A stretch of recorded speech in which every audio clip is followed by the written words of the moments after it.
চিরুনির উপরে সূরা ফাতিহা 3 বার পরে ফু দিলে কি হয় জানলে আপনি অবাক হয়ে যাবেন। আমরা কিন্তু অনেকেই চিরুনি ব্যবহার করি, বিশেষ করে মা বোনরা যারা আছি তারা আমরা অনেকেই চিরুনি ব্যবহার করি।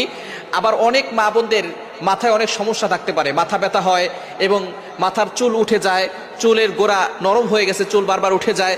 তো এই সূরা ফাতিহার ভিতরে আল্লাহ পাক রব্বুল আলামিন শেফা দিয়েছেন কিভাবে আমল করলে এবং চিরুনির সাথে আমল করে রাখলে আল্লাহ পাক রব্বুল আলামিন আপনাকে অসুস্থতা থেকে সুস্থতার নিয়ামত দিবেন এবং আল্লাহ তাআলা বিপদ আপদ থেকে হেফাজত করবেন, আপনি সুস্থ থাকতে পারবেন। এটা কিভাবে পড়বেন আমি এখনই জানিয়ে দেব। তবে সূরা ফাতিহার ভিতরে যে শেফা আছে এটা আমরা অনেকে জানি না। কোরআনুল কারীমের ভিতরে আল্লাহ পাক রব্বুল আলামিন শেফা রেখেছেন। আল্লাহ পাক রব্বুল আলামিন নিজে বলে দিয়েছেন 15 নম্বর পারা 9 নম্বর পৃষ্ঠার 2 নম্বর লাইন, সূরা বনী ইসরাঈলের 82 নম্বর আয়াত আল্লাহ বলছেন, ওয়ানুনাজ্জিলু মিনাল কুরআন মা হুয়া শিফাউ ওয়া রাহমাতুল লিল মুমিনিন। আমি আল্লাহ তাআলা মুমিনদের জন্য এই কোরআনটা রহমত হিসেবে শেফা স্বরূপ নাজিল করে দিয়েছি। সুবহানাল্লাহি বিহামদি। সুতরাং কোরআনের ভিতরে শেফা আছে, আর এই সূরা ফাতিহার ভিতরে শেফা আছে। নবী সাল্লাল্লাহু আলাইহি ওয়াসাল্লাম